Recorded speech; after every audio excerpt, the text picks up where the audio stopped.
Assalamualaikum warahmatullahi wabarakatuh.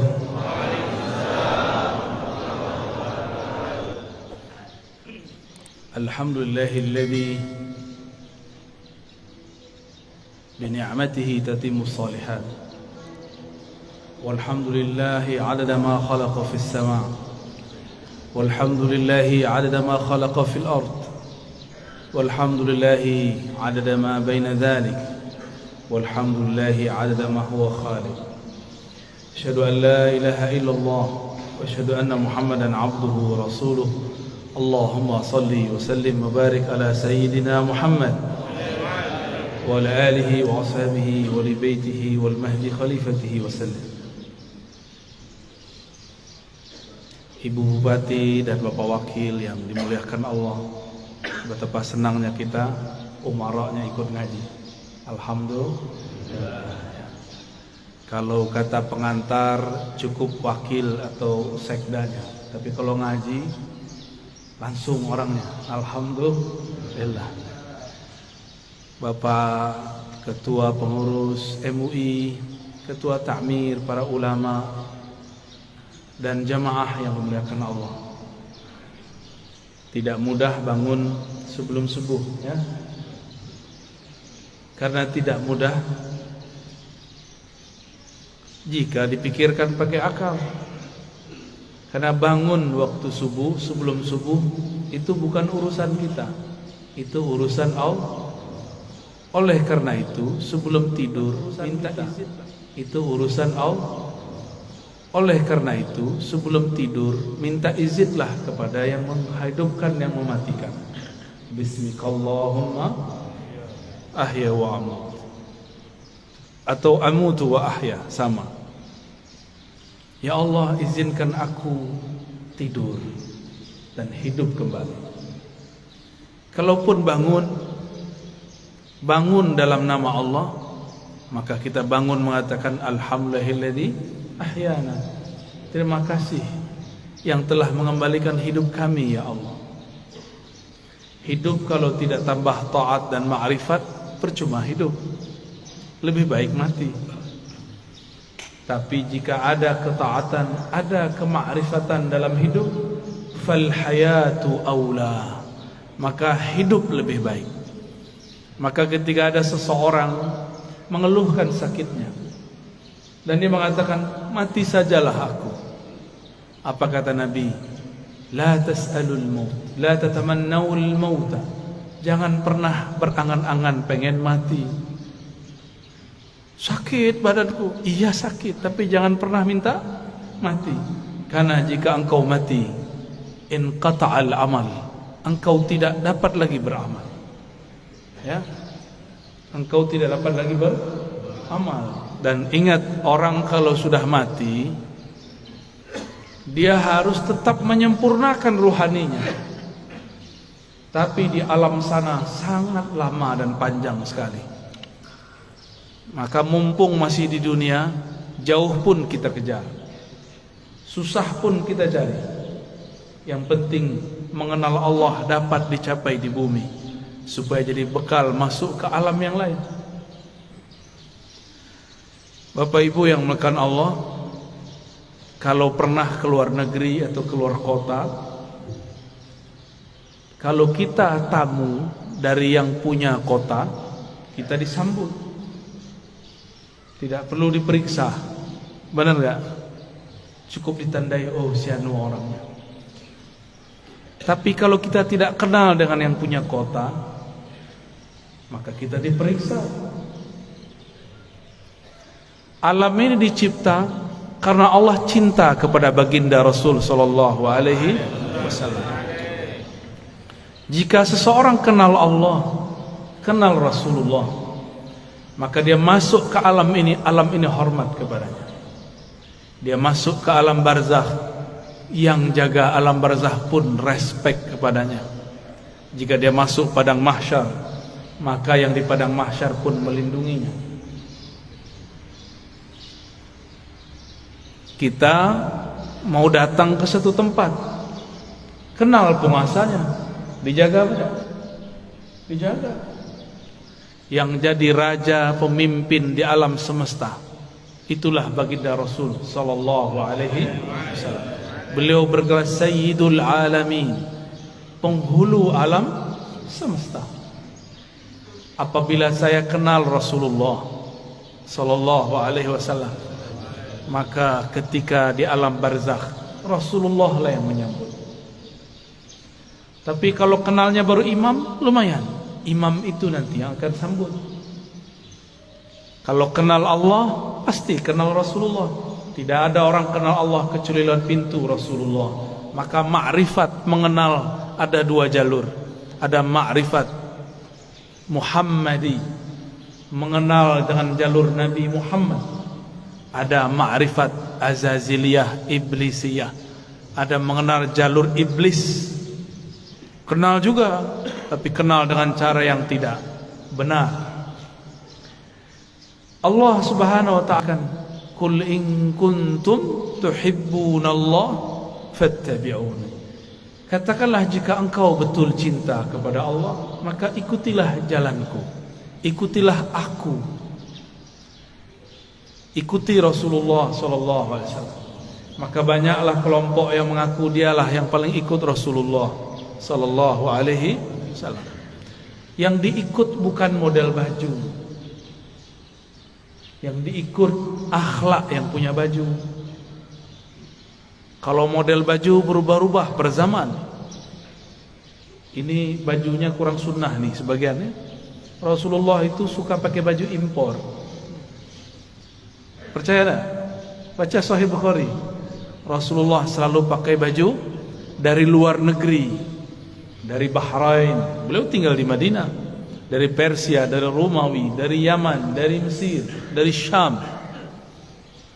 Selalu memakai pakaian dari luar. Ada yang beliau beli, ada yang dibelikan. Tapi lebih banyak dibelikan orang, ya. Karena setiap kali ada orang datang, kasih beliau sallallahu alaihi wasallam hadiah. Bahkan dalam hadis yang sangat masyhur, ada seseorang memberi hadiah kepada Nabi sallallahu alaihi wasallam. Baru saja dipakai, tiba-tiba ada yang angkat tangan, "Wahai Rasulullah, demi Allah, berilah aku jubah yang kau pakai." Hadis riwayat Imam Muslim. Rasulullah tolak. Rasulullah itu Abul Arwah, Abul Alamin, bapaknya alam semesta. Karena beliaulah alam ini Allah cipta. Maka jika ada anak-anaknya minta, tidak mungkin beliau tolak. Bukan saja manusia, semua yang di alam ini meminta, pasti beliau terima. Maka beliau mengatakan, "Baik, diamlah sebentar, biar aku pakai dulu, biar senang dulu yang memberi." Kira-kira begitu kalau dia maknai. Nabi mengatakan, "Diam sejenak, aku pakai dulu."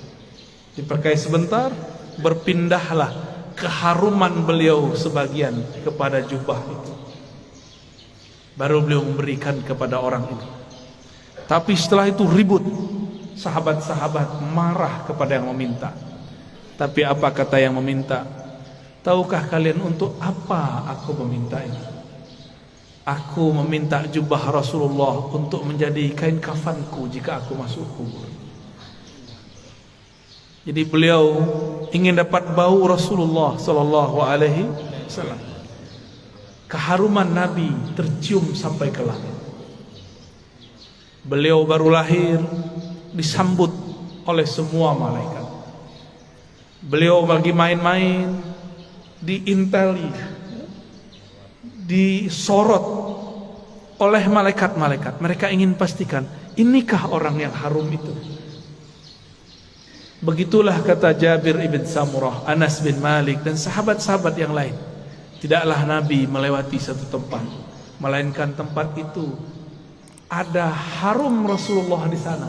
Ketika Nabi pergi, harumnya masih tersisa. Sallallahu alaihi wasallam.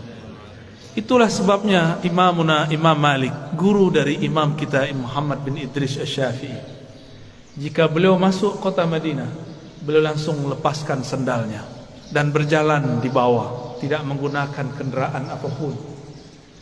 Lalu orang-orang bertanya, "Itu raja-raja masih naik kendaraan, kenapa engkau nyeker jalan kaki?" Apa jawaban Imam Malik yang wafat 179 Hijriah? Sudah jauh setelah Rasulullah, tidak bertemu fisik Rasulullah sallallahu alaihi wasallam. Apa kata beliau? Aku malu. Di mana ditaruh wajah Malik? Dia berjalan dengan kakinya yang gagah di atas kendaraannya yang megah, tapi di bawah tanah ada jasad Rasulullah sallallahu alaihi wasallam. Oleh karena itu Allah muliakan Imam Malik bin Anas dengan memandang Rasulullah setiap kali dia tidur. Ma bittu lailan illa wa ra'aitu an-nabiyya sallallahu alaihi wasallam. Tidaklah aku tidur melainkan aku bermimpi memandang Rasul sallallahu alaihi wasallam. Berdasarkan hadis ini, riwayat-riwayat ini dan kisah Imam Malik, orang-orang semuanya beradab kepada Rasulullah. Satu kali Rasulullah sallallahu alaihi wasallam berganti mimbar. Tadinya bersandar di pohon pelepah atau belahan-belahan pohon kurma. Tiba-tiba ada orang Rum, orang Syam. Mereka baru datang ke Madinah, tapi langsung masuk Islam. Ahli mebel, tahu mebel ya? Dia bisa buat mimbar Rasulullah.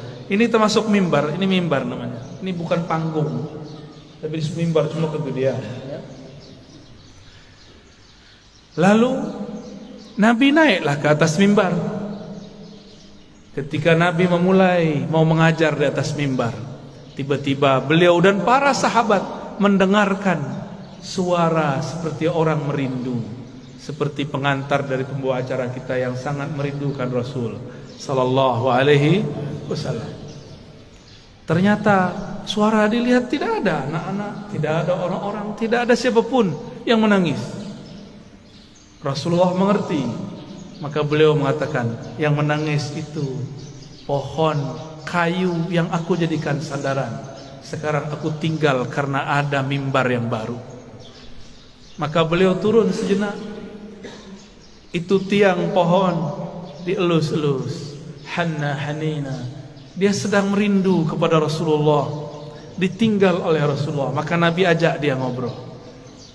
Kamu pilih bersamaku atau masuk surga? Kalau kita ditanya begitu, maunya apa? Masuk surga. Samalah dengan kayu. Kata si kayu, masuk surga wahai Rasulullah. Ya, tinggian dikit daripada onta ya. Kalau onta datang kepada Rasulullah ngaku masalah perut, punggungnya sakit, ngadu kepada Rasul, mengadukan perasaan perut dan punggungnya yang berat. Lain dengan si pohon, dia mengadukan masalah, ingin selalu jadi sandaran Rasul. Nabi kasih kesempatan, bersamaku atau surga? Jawabannya apa? Ya, kalau si pohon jawabnya apa? Kayu bilangnya apa? Surga, karena kayu tidak punya akal. Kalau kayu punya akal, dia akan jawab, bersama engkau wahai Rasulullah. Ya, jadi yang berhati kayu minta surga deh ya. Berarti di dalam kayu ada ruh yang merindu. Tidak mungkin kayu bisa nangis jika tidak ada ruh di dalamnya. Maka di sini ada ruh. Ada ruh. Di alam semesta ada ruh. Kalau bahasa kawan-kawan ilmu pengetahuan, ada energi. Di alam semesta ini bertebaran energi-energi yang aktif. Elektromagnetik kata orang, dan itu tarik-menarik. Apa yang membuat dia paling tertarik? Yaitu sosok baginda Rasul sallallahu alaihi wasallam, atau siapapun yang terhubung kepada Rasulullah sallallahu alaihi wasallam. Maka datanglah seseorang kepada baginda Rasul sallallahu alaihi wasallam, minta izin untuk cium tangan dan kakinya. Ada lagi orang datang karena tidak ada Rasulullah, Rasulullah sudah dikubur. Maka datanglah kepada khadam Rasulullah, pelayan Rasulullah, Sayyidina Anas. Orang ini mengatakan, ya Anas, manakah mata yang dulu mata itu memandang Rasulullah? Izinkan aku mengecup matamu. Ada lagi yang datang kepada Jabir, datang kepada sahabat-sahabat lain, mengatakan, manakah tangan yang dulu tangan engkau pernah bersentuhan dengan tangan Rasulullah sallallahu alaihi wasallam. Izinkan aku mengecupnya, memegangnya. Begitu dulu mereka merindukan Rasulullah sallallahu alaihi wasallam. Yang tidak dapat memegangnya, maka pandanglah siapa yang pernah memandangnya sallallahu alaihi wasallam. Tiadalah mukmin memandang Rasul sallallahu alaihi wasallam kecuali bertambah cintanya. Tiadalah kafir memandang Nabi kecuali bertambah kufurnya. Tiadalah munafik memandang Nabi sallallahu alaihi wasallam kecuali bertambah kemunafikannya. Maka memandang Nabi pun bukan tanda orang itu selamat. Dengan apa dia memandang? Abu Jahal pandang Muhammad bin Abdullah atau Muhammad Rasulullah. Siapa yang dipandang oleh Abu Jahal, Abu Lahab? Muhammad bin Muhammad, anak saudaraku. Dia tidak pandang Muhammad Rasulullah sallallahu alaihi wasallam. Satu kali Jabir ibn Samurah diajak jalan-jalan oleh Rasulullah sallallahu alaihi wasallam. Sampailah di satu tempat. Tiba-tiba ada seorang ibu-ibu membawakan anak kecil, mengatakan, "Wahai Rasulullah, anakku diganggu jin setiap hari." Lalu Nabi cukup pegang dada itu si anak, ditepuk-tepuk. "Wahai musuh Allah, keluarlah. Ya aduwallah, ukhruj." Cuma begitu beliau meruqyah, keluar itu setan. Kalau kita sudah baca Al-Baqarah, sudah khatam, enggak keluar-keluar jinnya. Ya, sahih. Belum baca ayat kursi. Apa yang salah? Bukan ayat kursinya kurang sakti, kau kurang yakin. Ya. Itu masalahnya. Rasulullah SAW sumber keyakinan, maka tidak perlu baca-baca. Beliaulah Al-Quran yang berjalan. Ketika Sayyidah Aisyah mengatakan akhlaknya Rasulullah adalah Quran, berarti Rasulullahnya apa? Jika akhlaknya Quran, sifatnya apa? Jika akhlaknya Quran, namanya apa? Jika akhlaknya Quran, zatnya apa? Yang punya akhlak itu dirinya siapa? Tentulah ia hakikat dari Al-Quran itu sendiri. Maka jika Rasulullah meruqyah orang cukup sentuh hilang. Kita sudah hembus 10 kali enggak hilang-hilang, karena merasa pintar, ya? Tidak melalui Rasulullah sallallahu alaihi wasallam. Dulu ada makhluk paling hebat di langit dan kemudian menjadi penguasa surga. Dia bergelar Harisul Jannah atau Khazinul Jannah, pemegang kunci surga. Sayang tidak pernah solawat kepada Rasulullah sallallahu alaihi wasallam. Bagaimana dia mau solawat? Ternyata kadang-kadang orang itu diuji dengan orang yang paling dia benci. Iblis diuji untuk solawat kepada makhluk keturunan dari orang yang dia paling benci. Siapa yang paling dia benci? Nabi Adam. Nabi Adam punya keturunan, namanya Muhammad bin Adam. Masih ingat kisah Nabi Musa didatangin iblis? Ya. Apa kata si iblis? Musa, aku mau taubat nih. Jadi iblis pernah sadar sebentar, ya. Itu sadarnya iblis pertama kali. Mus, mau taubat nih, gimana nih? Apa kata Nabi Musa? Oh, gampang. Nih saya tunjukin jalannya. Dulu perintah yang disuruh kepada engkau masih berlaku. Apa itu? Sujudlah kepada Adam. Tuh, saya tunjukkan itu kuburnya, sujudlah kepadanya. Iblis matanya langsung nyala. Dia bentak Nabi Musa. Musa, engkau main-main. Dia hidup pun aku tidak sujud, apalagi sudah bau tanah. Tambah sombongnya. Maka tidaklah setiap hari memandang iblis kepada kekasih Allah kecuali bertambah kekufurannya. Aba wastakbara wa kana minal kafirin. Enggan, sombong, dan dia selalu kafir. Maka kana di situ bahasa Arab yadullu ala tsubut wal dawam, menunjukkan itu tetap dan selalu begitu. Maka kana tidak berarti selalu past tense, dia telah, tapi dia selalu. Maka jika ada orang yang cuma mengajarkan zikir, hati-hati, pasti sesat. Pasti sesat. Zikir itu panas. Dalam zikir itu ada energi ilahiyah, ada nur tapi har. Itulah sebabnya zikir itu bisa menetralkan banyak hal. Bismillahilladzi la yadurru ma'asmihi syai'un fil ardi wala fis sama'i was-sami'ul 'alim. Dengan nama Allah. Ini enggak usah datang ke dukun ya, amalkan ini. Mau diserang-serang dalam politik ya. Kali Bu Bupati, Pak Wakil diserang orang, amalkan ini pagi sore, satu napas. Bismillahilladzi la yadurru ma'asmihi syai'un fil ardi wala fis sama' wa huwas sami'ul 'alim. Ini langsung turun dari langit. Ini lafaz ini langsung turun dari langit. Diajarkan Rasulullah SAW kepada sahabat. Diriwayatkan oleh Imam Abu Dawud dengan nama Allah, Bismillah Allazi, yang mana la yadurru ma'asmihi, tidak ada yang akan merusak, mengganggu siapa yang bersama namanya. Ini maksudnya apa? Gak ada yang ganggu, baik dari langit ataupun dari bumi. Namanya Allah, Allah titipkan semuanya ke dalam qalbu Rasulullah sallallahu alaihi wasallam. Maka orang yang datang kepada Allah lewat pancaran qalbu Rasulullah, dia langsung diterima. Kalau saya masuk kantor Bu Bupati, bawa surat sakti dari Bu Bupati, diterima nggak? Diterima. Tapi kalau bawa proposal, nggak ada janjian, ditolak nggak? Ditolak.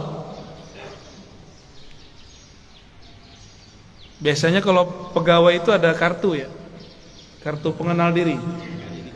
Apa namanya? ID card. ID card. Itu kalau kita kemana-mana pakai ID card. Tertulis di situ statusnya apa. Pasti tempat itu menghormati kita. Yang dipandang bukan kita, ID cardnya. Ya. Siapa yang membawa nama Allah, siapa yang bersama Rasulullah, maka dia akan dihormati di mana saja. Imam Ahmad bin Hanbal dilecehkan oleh Al-Ghujur, ditelanjangi Pak. Itu Imam Ahmad bicara kepada sarungnya, wahai sarungku, tutuplah auratku. Takutlah kepada Allah, engkau mempermalukan aku. Langsung naik itu, diturunin lagi oleh Al-Ghujur, enggak turun-turun. Al-Ghujurnya takut. Mulai Al-Ghujurnya takut Pak. Ayah Buya Hamka mau dirampok oleh penyamun dulu di tengah jalan. Dulu kan belum ada PJR ya, belum ada polisi ngawal kalau Ustadz jalan ya.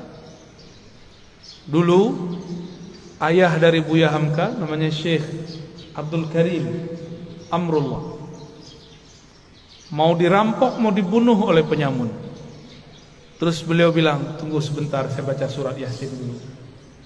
Yasin. Yasin itu nama siapa? Nama Rasulullah SAW. Terus ada teknik membacanya. Selesai baca Yasin, itu orang sudah sujud-sujud. Maafkan saya, lah. Bingung beliau.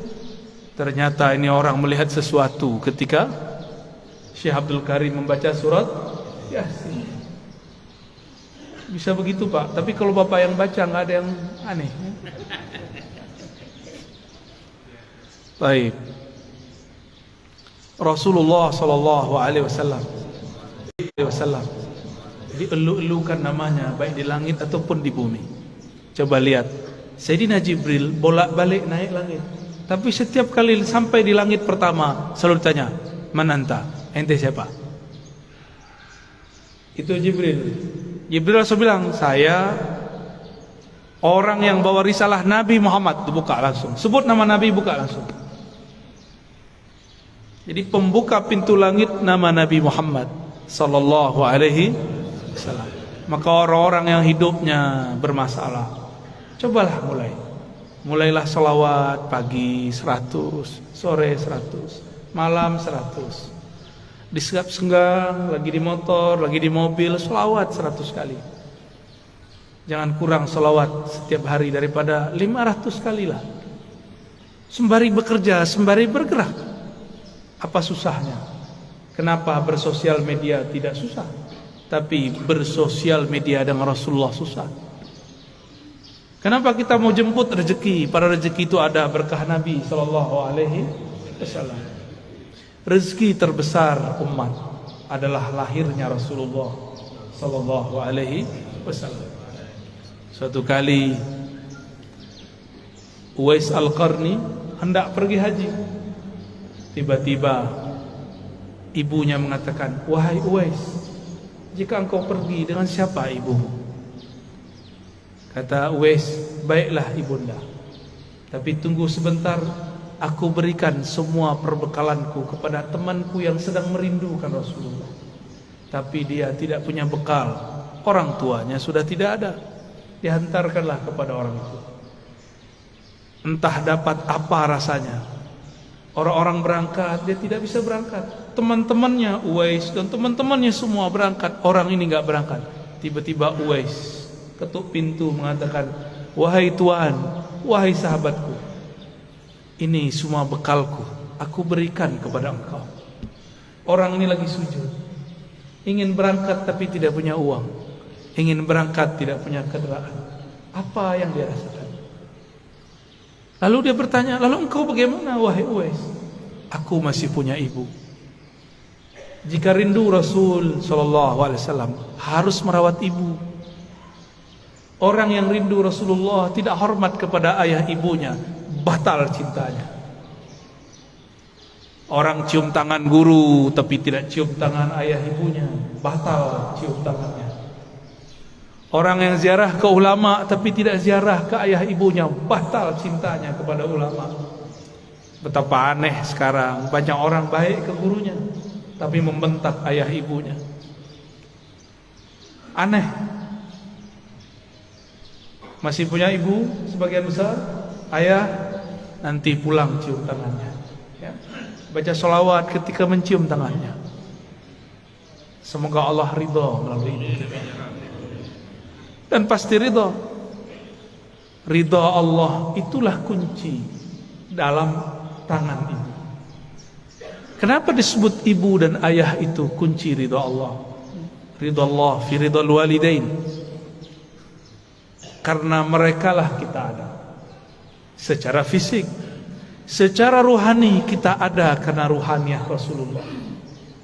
Maka Rasulullah, Nur Muhammad, ruhnya disebut Ahmad, disebut Ummul Arwah, induknya semua ruh. Muhammad, nurnya disebut Abul Arwah, bapaknya semua ruh. Ini cuma istilah bahwa segala satu bersumber darinya. Inilah yang sering kita katakan ketika Allah menciptakan alam semesta. Apa yang Allah lakukan pada alam? Allah menciptakan alam ini supaya alam ini sempurna dengan menyembahnya. Allah tetap sempurna tanpa disembah alam. Allah ciptakan alam supaya alam itu sempurna dengan menyembahnya. Disebut dalam Quran liya'budun, untuk menyembahku.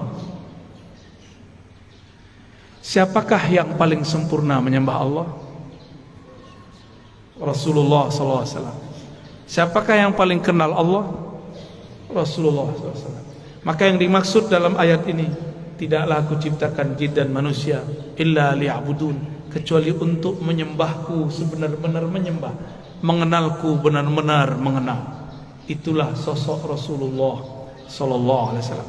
Jadi ayat ini berbicara tentang Rasulullah sallallahu alaihi wasallam.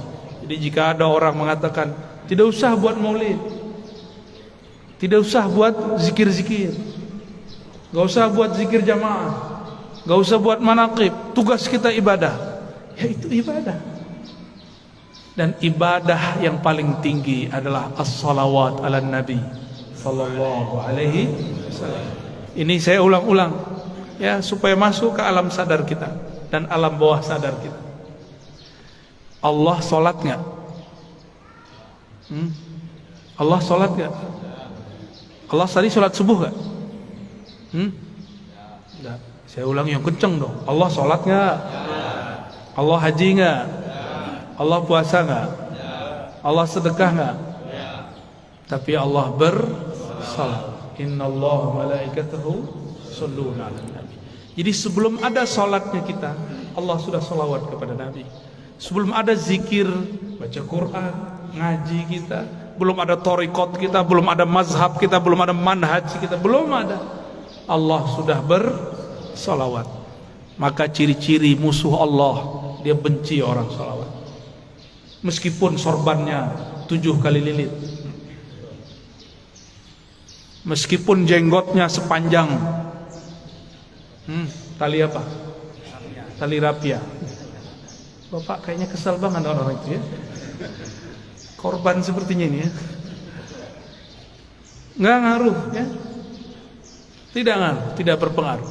Bapak Ibu yang melakukan Allah, karena salawat itu adalah fiilnya Allah. Salawat itu apa? Apa arti fiil? Kerjanya Allah. Dengan salawat itulah Allah menciptakan alam. Salawat itu artinya cinta dan kasih sayang. Maka kalau kita salawat, Allahumma salli ala sayyidina Muhammad, apa artinya? Ya Allah, sampaikan cinta, salam, kasih sayang kepada baginda Nabi Muhammad. Jadi salawat itu jangan pakai terjemahan biasa. Ya Allah beri salawat ke Nabi Muhammad. Itu bukan memaknai, itu namanya translate, menterjemah. Bersalawatlah dengan rasa. Bersalawat dengan rasa. Kita mengatakan, ya Allah, baligh salami wa salati ala sayyidina Rasulillah. Sampaikan salamku, rinduku, cintaku kepada Rasulullah sallallahu alaihi wasallam. Kalau sudah cinta, apapun yang disuruh, yang dimintanya, mau enggak? Dulu kita belum kenal orang, ngasih 500 aja susah. Sekarang sudah jadi pasangan, mau dia minta 5M, kalau ada kita kasih. Kalau nggak ada, salawat ya. Jamaah subuh yang diberkahi Allah, bahkan subuh ini ada karena salawat kepada Rasulullah sallallahu alaihi wasallam. Was-subhi idza tanaffas. Begitu ayatnya. Demi waktu subuh yang berhembus, yang bernafas.